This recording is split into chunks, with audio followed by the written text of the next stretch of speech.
Abanyagihugu bo mu buraruko bw'igihugu mu ntara za Kirundo na Muyinga barageramiwe n'inzara hamwe n'ubukene imvo n'uruzuba rwaturiye ibitegwa twabibateguriye muri kino kiganiro mu rukurikirane rw'amakuru ajanye n'amatongo yo muri quartier Nyabugete zone Kanyosha mu gisagara ca Bujumbura uyu munsi RPA iza kubabwira ibijanye n'icegeranyo cyo mu mwaka wa 2019 cakozwe n'umugwi w'ubushikiranganje bw'ibikorwa vya leta n'itunganywa ry'ibisagara mu gice ca kabiri cano makuru cahariwe kigabane turiho tuza kubabwira ibijanye n'umurundi yahungiye mu karere ka Bugesera ni mu buseruko bw'igihugu cy'u Rwanda abeshejweho n'umwuga w'ukorora ingurube. Ano makuru hagarariwe mu hinga bw'ivyuma na Rusiya Kabera MSTV ninge ko nawe niwe atuma amasanamu abashikira mu kanya inkuru imwe kwayo.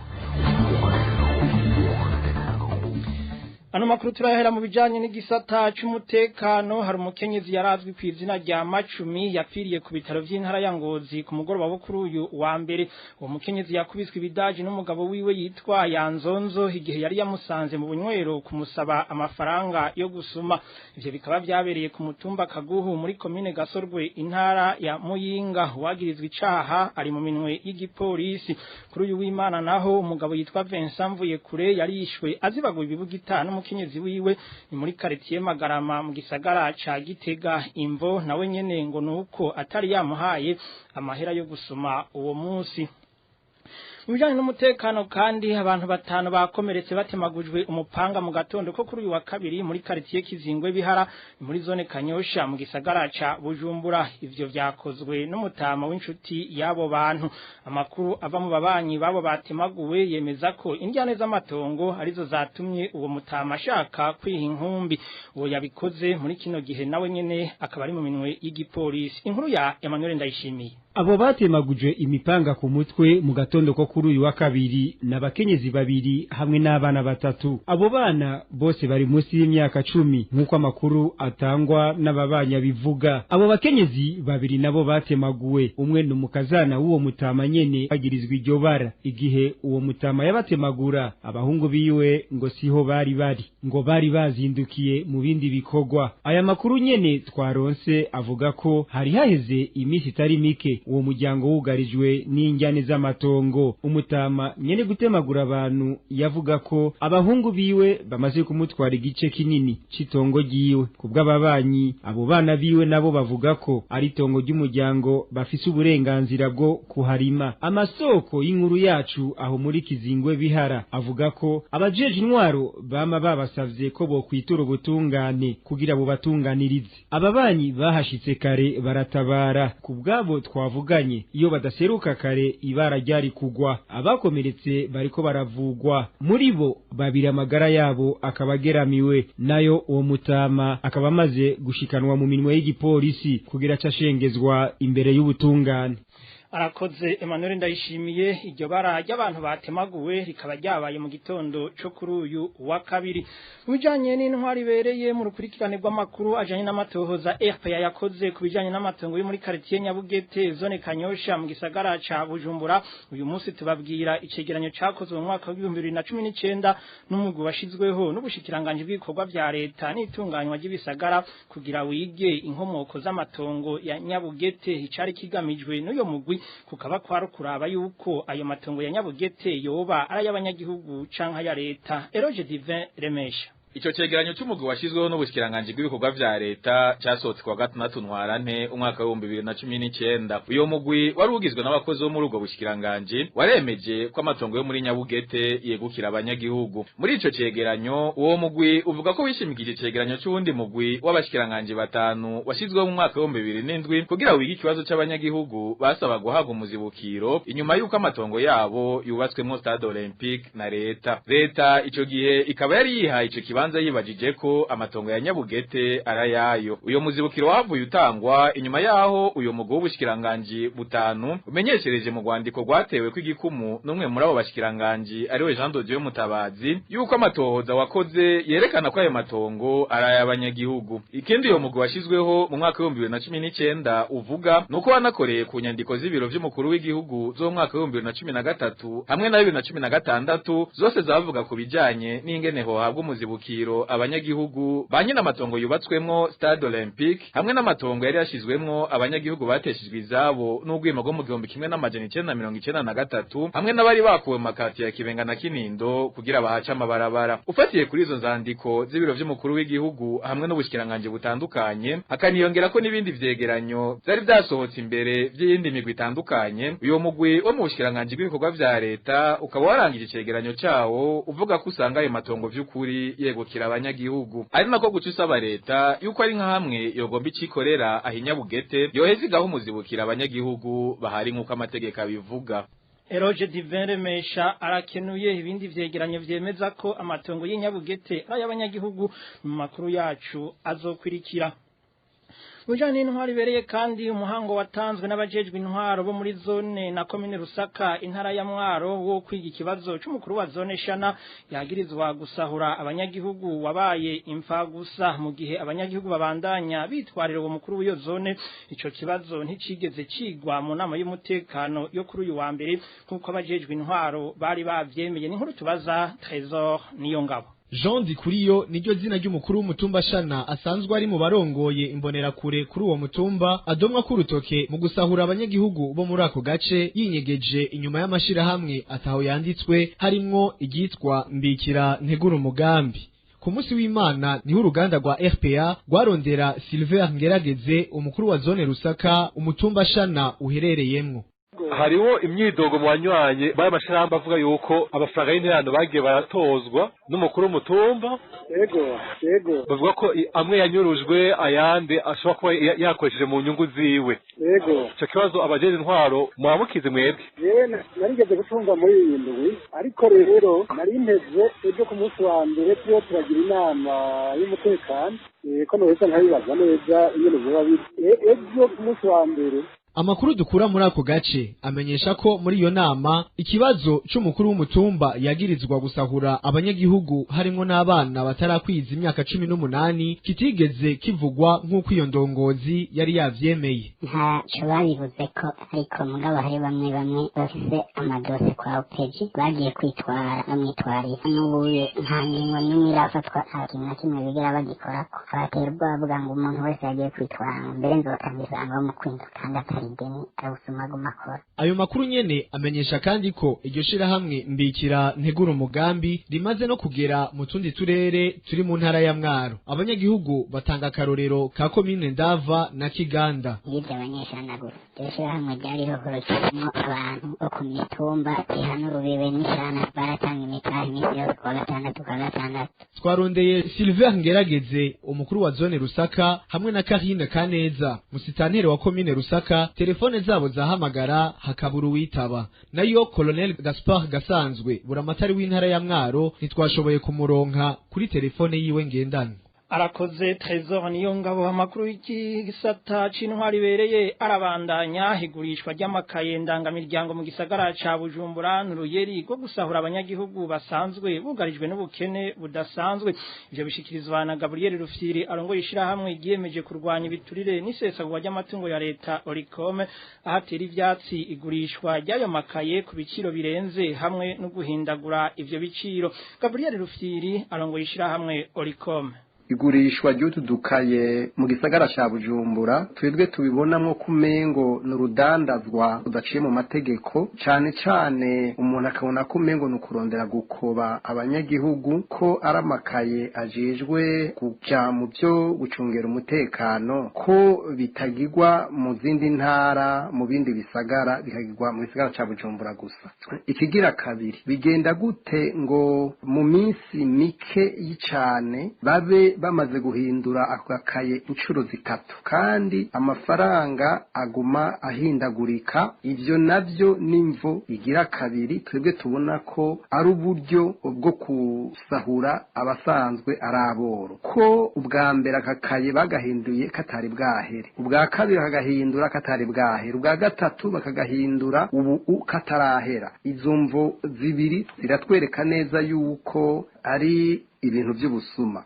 Ubugira gatatu bigenda gute ngo amafaranga aguma ahindagurika agakaye kagugwa ibihumbi hafi bitatu ikayisanzwe usanga igugwa amafaranga adashika n'800. Ivyo bintu bitatu birerekana ko ayo makaye atari amakaye yagiyeho kubera ikibazo cy'umutekano, ahubwo yagiyeho kubera abantu bagomba kwitoreza amafaranga gusa. Mufashe ingo ziri mu gisagara ca Bujumbura zose ugaca uzigwiza n'amafaranga 2,000 ku rugo, tufashe moyenne, mwumva ayo mamiliyoni angana gute agomba kuja mu mifuko y'abantu kandi avuye mu boro.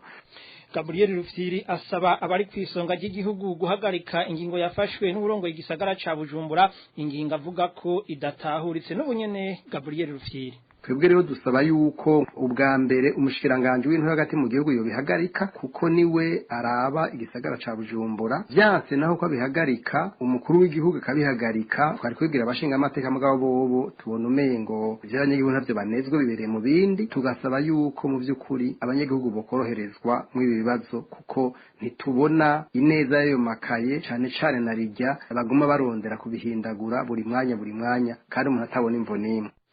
Gabriel Rufyiri n'umukuru w'ishirahamwe Oricom giyemeje kurwanya ibiturire n'isesagurwa ry'amatungo ya leta.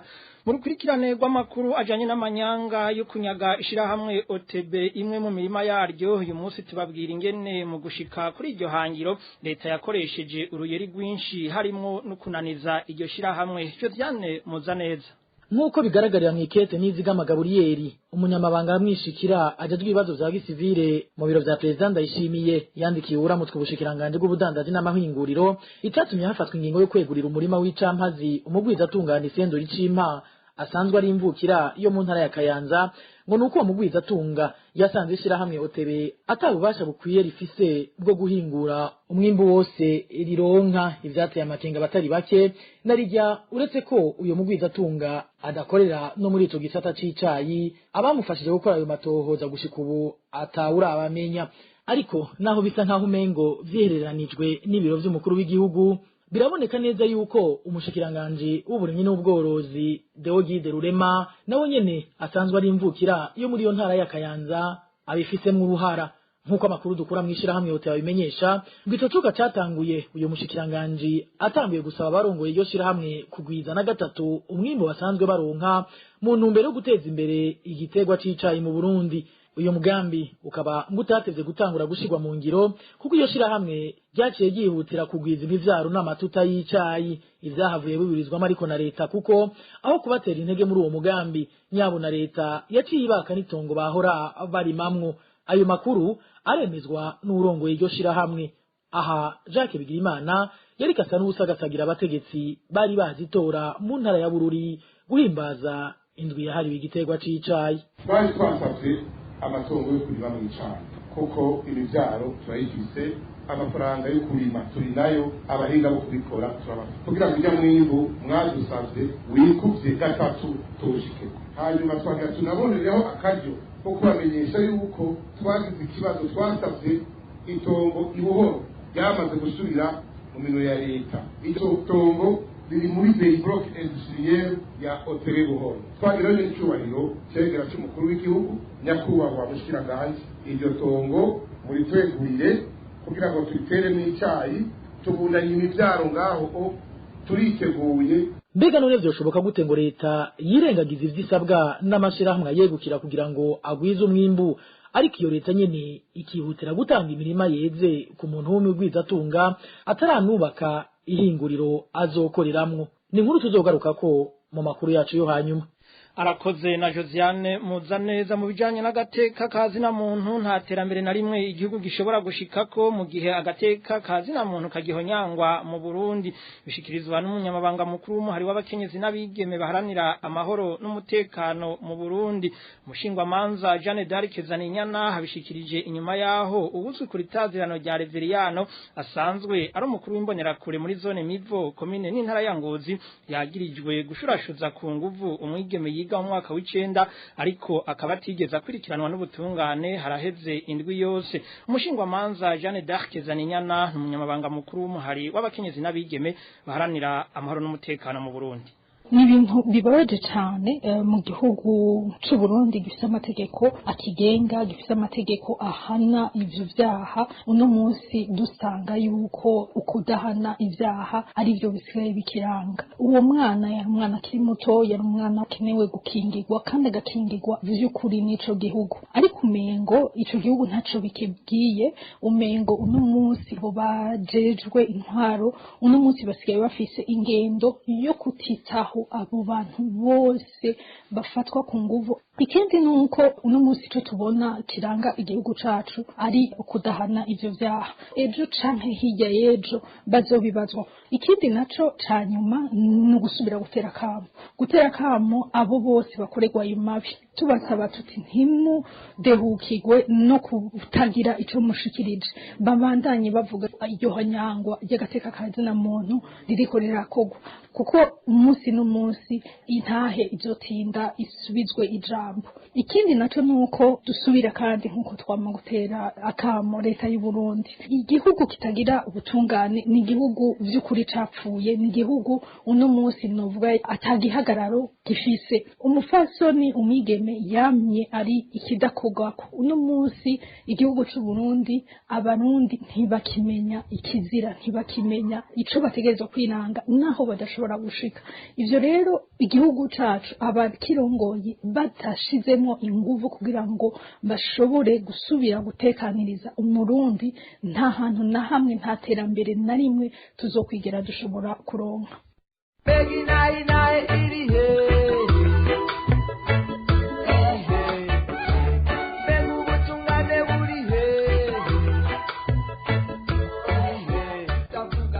RPA yifatikanije n'abamenyesha makuru Agnes Ndirubusa, Christine Kamikazi, Terence Mozenzi na Egide Harerimana b'ikinyamakuru Iwacu. Bafunzwe kuva ku igenekerezo rya 22 Gitugutu umwaka wa 2019.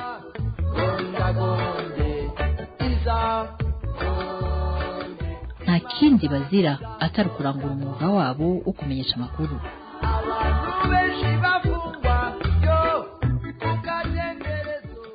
Amakuru ajanye n'igisata c'uburimyi, kiringo c'agatasi mu Burundi kirahakwa kurangwa n'ikena ry'ibifungurwa mu mihingo itandukanye y'igihugu.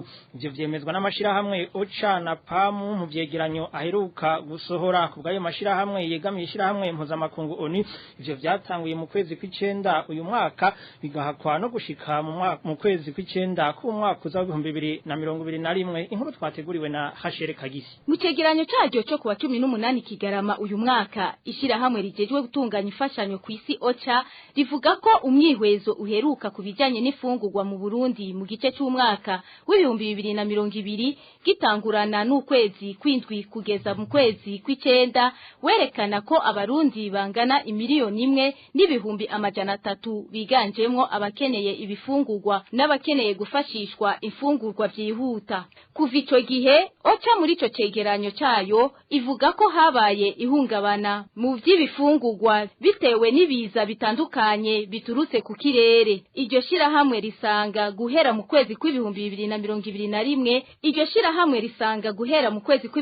2021 abarundi bugarijwe n'ubukene bw'ibifungurwa bashobora kwiyongera. Ivyo rero OCHA ikavuga ko byahavuye byunyurwa n'iteragera ryacerewe. OCHA ikavuga ko mu bice byinshi by'igihugu iteragira ryabaye mu kwezi kwa 11. Iryo shirahamwe ryegamiye ONU rivuga ko muri ico cegeranyo caryo ko kuba iteragira ry'agatasi ryacerewe bizotuma agatasi n'impeshi vyinjiranamwo. Ishirahamwe riraba imfungurwa ku isi PAMU naryo mu cegeranyo ryasohoye kuri uyu wa 21 Kigarama ryandika ko agatasi k'umwaka w'2021 gashobora kugira ibibazo biturutse ku mvura nke. Ivyo mbere PAMU ikongera ivuga ko ari byo vyanatumye haba iceregwa mu guteragira. PAMU iti byaribonekeje cyane mu biyaya bya Kumoso, Bugesera n'Imbo. Ishirahamwe PAMU rivuga kandi ko imvura nkeya hamwe n'ibinyabwoya bimaze kwibonekeza mu ntara za Bubanza na Kirundo. arakoze Hasheri Kagise. Tukiri mu gisata cy'uburi minyene dusimbire mu buraruko bw'igihugu tubabwira inzara n'ubukene vyugarije abanyagihugu bo mu ntara za Kirundo na Muyinga. Inzara ahanini yaturutse ku ruzuba rwatse igihe kirekire rukonona ibitegwa ivyatumye atamwimbu uboneka. Imiryango itari mike ikaba muri kino gihe ibeshejweho no guca ingero nkuko twabiteguriwe na Baratazara Miburo. Bamwe mu banyagihugu baba mu ntara za Kirundo na Muyinga ziri mu buraruko bw'igihugu twashoboye kuganira bavuga ko binjiranywe n'ikiza c'inzara. Uruzuba rumaze iminsi gwaka muri izo ntara rukaba rwarononye cyane ibitegwa, hakaba cyane cyane ari mu makomine ya Kirundo na komine ya Busoni. Nayo mu ntara ya Muyinga inzara ivugwa muri komine Giteranyi. Uyu munyagihugu wo mu ntara ya Kirundo aratubwira ingene vyifashe. Iyo ibiterwa byumye kubera uruzuba, ibiharage, ibigori, ibiterwa nyine bateye mu mirima byumye kubera uruzuba rwinshi. Mu gice kimwe cya Kirundo muri zone Cewe, aho ku mutumba wa Ceru naho ibiterwa byarumye, aho no guteragira ntibigeze bateragira kubera uruzuba. N'utwo bateye abihangane bakadutera twaciye buma.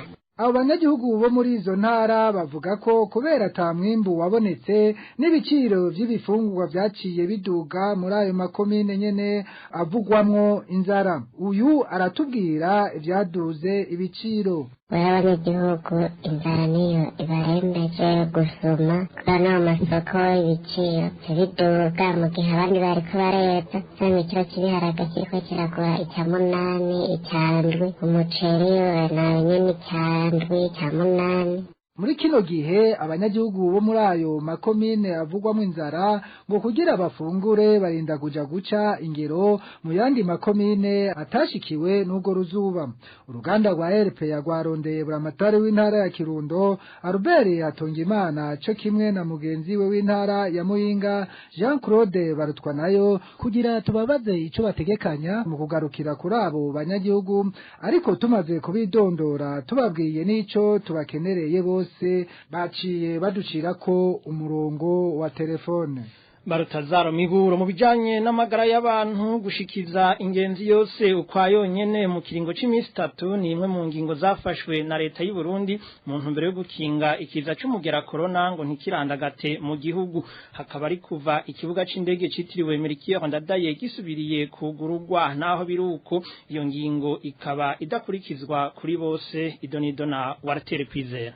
Kwa munani Munyonyo umwaka w'ibihumbi 2020 ni ikibuga c'indege citiriwe Melchior Ndadaye cyasubiye kugururwa inyuma y'igihe cyari kimaze cyarugawe kubera ikiza coronavirus. Kuva rero ikibuga c'indege cuguruwe, ingenzi yose ivuye hanze itegerezwa gushika itagafukamunwa iba yakoresheje mu rugendo, igapima umugera wa corona, ikerekana urupapuro rwemeza ko yafashe urugendo ibanje kwipimisha imisi 3 imbere y'uko ifata urwo rugendo. Ivyo bikaba bikorwa uko no kubaba bagomba gusohoka igihugu. Kuri ivyo bipimo vya COVID-19 bikorerwa izo ngenzi, umunyamahanga ariha $100, umurundi $30, nayo abanyeshure n'impunzi bagapimwa ku buntu. Ingenzi zose rero zimaze gukorerwa ivyo bipimo, amategeko y'ubushikiranganje bw'amagara y'abantu avuga ko atanumwe arekuriwe gutaha canke kurabwa n'uwiwe, bose baca bajanwa mu mahoteli yagenewe kubakira, bagatwarwa n'imiduga y'ayo mahoteli nyene, aho bamara ikiringo c'imisi 3 mu kurindira ko bahabwa inyishu ziba zavuye mu bipimo baba bakorewe bagishika. Mugabo naho biruko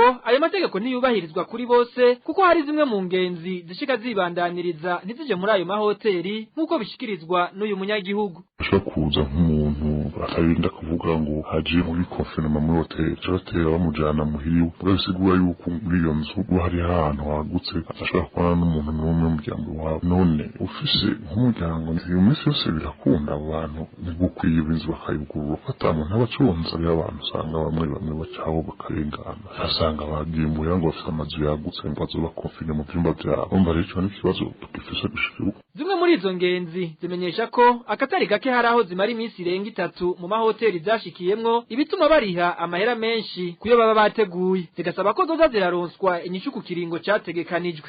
Warutere kwizera arakenuye amakuru y'ikiganiro ho muri Burundi muyakurikira muciye kuri West 3 akaburungu RPA akaburungu BI kubifuza gusaba kuyaronswa muciye ku muhora wa WhatsApp mwandika akamenyetso guteranya 49 151 amajana 294 16 348 mukanya igice ca nyuma ca kino kiganiro humura Burundi mu kigabane turiho cyo kuri wa 22 Kigarama umwaka wa 2020 RPA iyaga no Murundi yahungiye mu karere ka Bugesera ni mu buseruko bw'igihugu cy'u Rwanda uwo Murundi abeshejweho n'umwuga w'ukorora ingurube akazi avuga ko kamutungiye umuryango mu gihugu kimuhaye indaro kigabane turiho cyo kuri uno munsi twagiteguriwe kandi tugishizwa na Marie Ange Irakoze turiho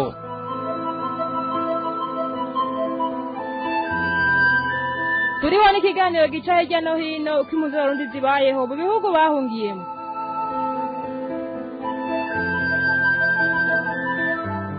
Turiho abatumire batubwira gahomba igihugu cagize mu gihe kimaze kiri mu magumi. Turiho mugishikiriza ku minsi yose ya kabiri kuri Radio Publique Africaine ijwi ry'abanyagihugu.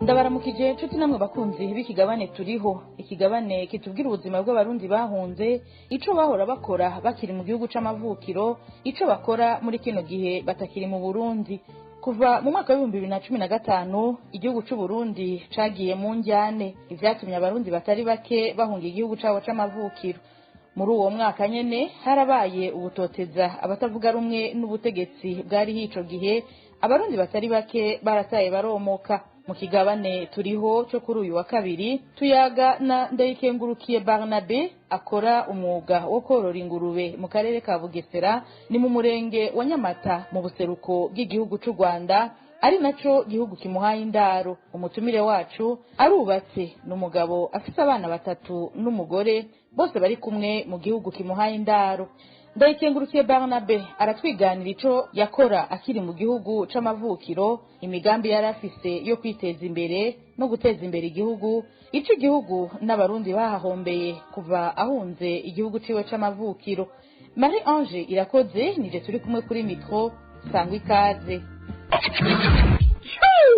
uri radio shahuri radio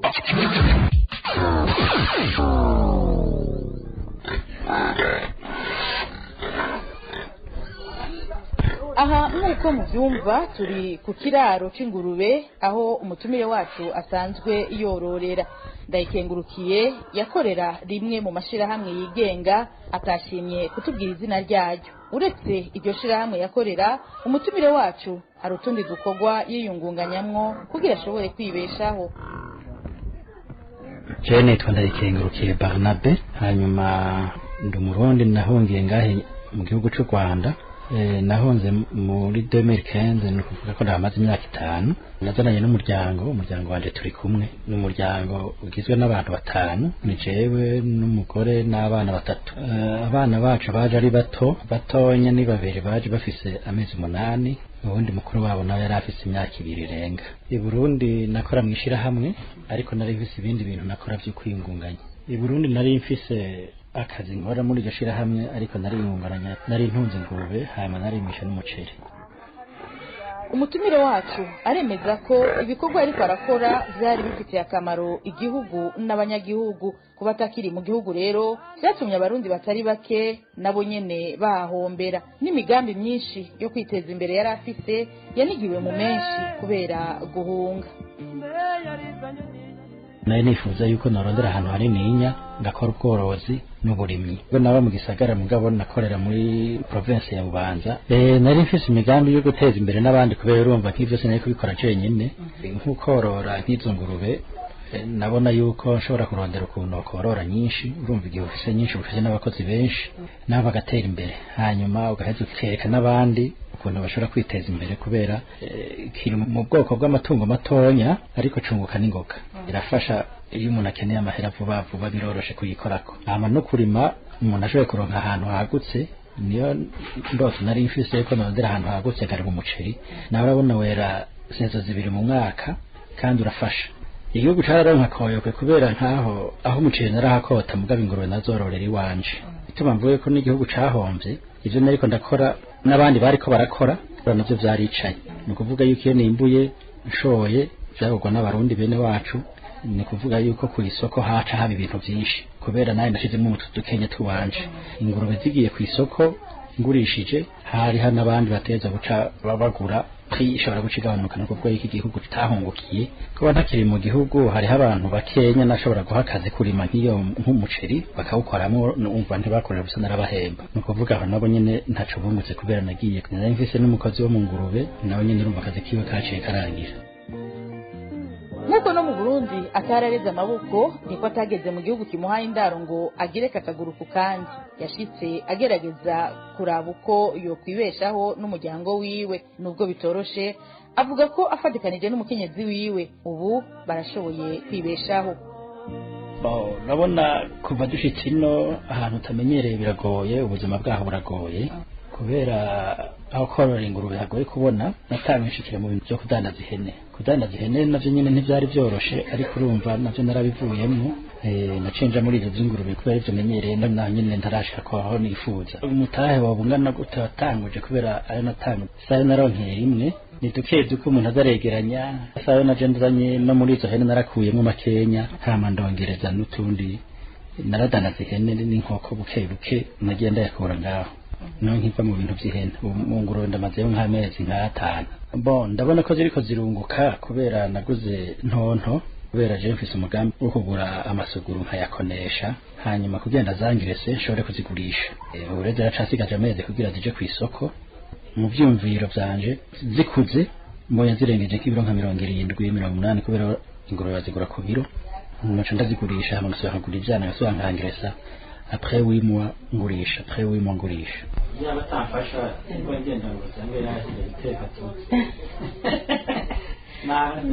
dukora twese dukora ubuguzi bungana twese dukora ibikorwa bimwe twese byose tubikorera hamwe urumva rero abashigikiye ugiye badafite mbene no wirigwa biragoye nta n'uvuga ngo nta buhinga bujamo Imana ibikora igihe udafata ku kwezi umushahara wa kwezi igihe utavuga uti hariho amafaranga ya mfise ngaha nza ndakurayo kuri konti ibindi ni Imana ntawo uhenda nuguca hirya no hino ariko nta buhinga burimo ndafise ukweto dukenya mu isoko rimwe na rimwe ndajayo rimwe na rimwe nakora ko atabaronderera hamwe ubuce kabiri nubwo biruko umutumire wacu avuga ko kuba atakiri mu gihugu ni kimwe cyamuteye ingorane cyo kudashika ku ndoto ziwe ariko ivyo navyo ntibimutesha kubandanya agwana kugira ashike ku ntumbero yari yarihaye no kubw'urukundo kandi akunda igihugu camwibarutse n'akamaro amaze kubona ko cari kimufitiye yifuza ahubwo kuzosubirayo afise agaseke k'ubumenyi yaronkeye mu gihugu kimuhaye indaro azogenda agemuriye bene wabo b'abarundi basigaye mu gihugu. Intamamye ntizobura kubera ikibazo c'uburyo ikibazo kigoye cyane urumva zikenera kurya amafaranga aragoye kuronka zikenera kuba heza zikenera bijya neza zironka n'amavitamine akwiye n'imiti amafaranga arangora kuronka rero kubera atahari mfise nikora mugabo Burundi byaranyorohera kubera n'abafise aho niyungunganya ku kazi igihugu kimpaye indaro ico naba narahungukiye hajya ukiri mu gihugu wanyu ntubona yuko igihugu cawe ari katabona bose igihe rero maze gushika hanze y'igihugu wahunze niho ubona yuko igihugu cawe ari ikintu gikomeye kuba iwanyu ikintu rero byamfashije ndamaze kubona yuko umuntu adashobora gutungwa n'ikintu kimwe no kuronderera hose kiri naco no gukora urumwe ndabona ko bigoye mu kugerageza abantu bagakorera hamwe kuko ntawe utera icumu mu icumi ni iki ryanje ryatwese ni iki ry'abanyagihugu